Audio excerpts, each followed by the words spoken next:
New Zealand police have also launched criminal investigations into the deadly volcanic eruption, into how tour groups were allowed to operate on the island even after the threat level at the volcano had been raised. Arden also stated in the Parliament that in relation to the event, bigger questions will arise which must be asked and answered. We know too there will be bigger questions in relation to this event. These questions must be asked and they must be answered. And police and WorkSafe will be putting out statements setting out that process, as I understand, later today. But our focus now is on discharging our duty of care to those affected, and that is also the focus of police. People have compared the site of the explosion with Chernobyl. Listen in. So when we got there, it was quite an experience. It was like I've seen the Chernobyl miniseries, and there was just everything was just blanketed in ash. It was quite an overwhelming feeling. There was a helicopter on the island that had obviously been there at the time, with its rotor blades were off it. It's quite a shocking experience, I suppose, but we have to try and put that to the side for now and get on with what we're doing. Now we have Radhika Naidu live with us from Christchurch in New Zealand. Good evening to you and thank you for being on the show.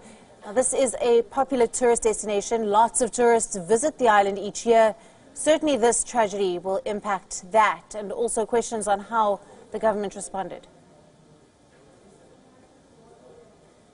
That's true. So after about 24 hours, or close to 24 hours since the eruption happened shortly after 2 o'clock on Monday, rescue operations sadly turned into recovery operations when it was quite clear that the 8 missing could be presumed dead.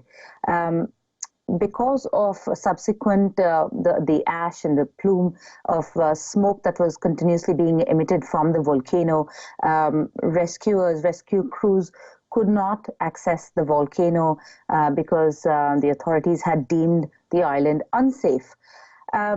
As of Tuesday, today, there are 31 people in hospitals across New Zealand being treated for injuries with varying degrees of severity, mostly burns, some of them horrific injuries, and of those, a few are not expected to recover from their injuries, unfortunately. So along with the 5 that are confirmed dead, the 8 that are missing, so that that brings the count of fatalities to 13. It could likely go up.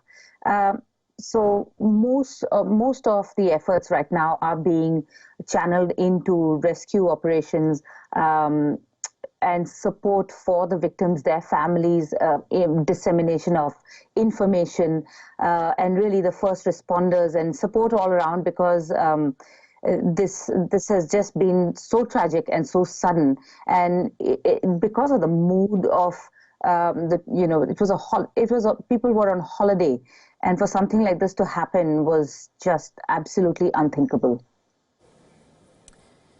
What about accountability? I mean, the fact that there was no prior warning from the authorities. Right, that is actually a very big question, and that was raised quite soon enough, that if White Island was an active volcano, it's the most active volcano in New Zealand, and it has been the most active for about 150,000 years. What were people doing in the crater? You've got to understand, most of tourism to New Zealand is because of the sheer beauty, the raw nature of the great New Zealand outdoors. There's a lot of pristine, untouched surroundings here, and it is this exact fact, this is the appeal that brings tourists from all over the world to witness such unique phenomena. The question of accountability is that now experts have revealed that there had been an increased seismic activity leading up in the last few weeks, and the alert level had been raised to 2.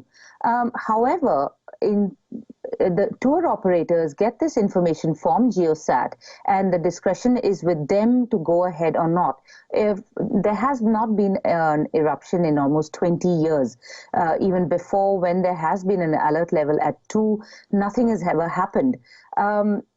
Now, volcanologists have said that usually there is a build-up, and then the level of the alert goes up, and then a volcano can give certain signs. What happened here was there was a build-up, but that is quite the stable. That really happens. That's on a continuous level. What happened was from a level 2, while the people were on the island.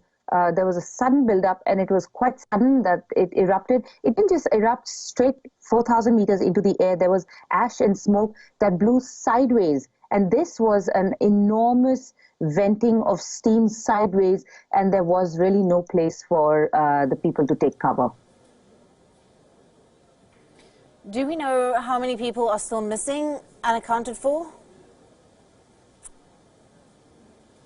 As of now, the island was still unsafe for rescue crews to approach it.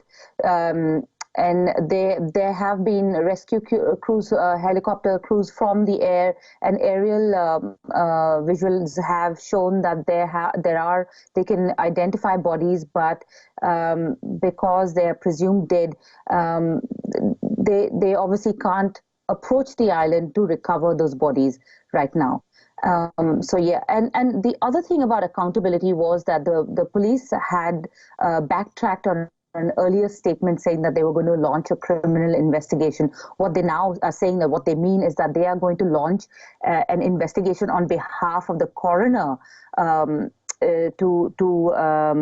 is one of the formalities. But the investigation is going to be from WorkSafe New Zealand. WorkSafe New Zealand is the health and safety enforcement and regulatory authority of New Zealand. Yeah.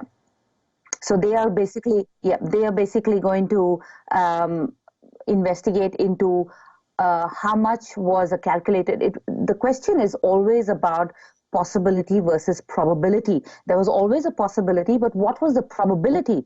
And at what point should the tour operators have taken as a very real risk? And yes, tourists do sign waivers and disclaimers, but that is not to say that the tour operators are not legally obliged for their health and safety. So yes, there is going to be lots of questions of accountability and what could have been avoided. Should they have been inside the crater? Could they have just been walking out on the outside of the rim? And of course, going forward, what this means for tourism to White Island. Thank you very much for that report. That is Ritika Naidu there, joining us for the latest on what is happening with the volcanic eruption in New Zealand.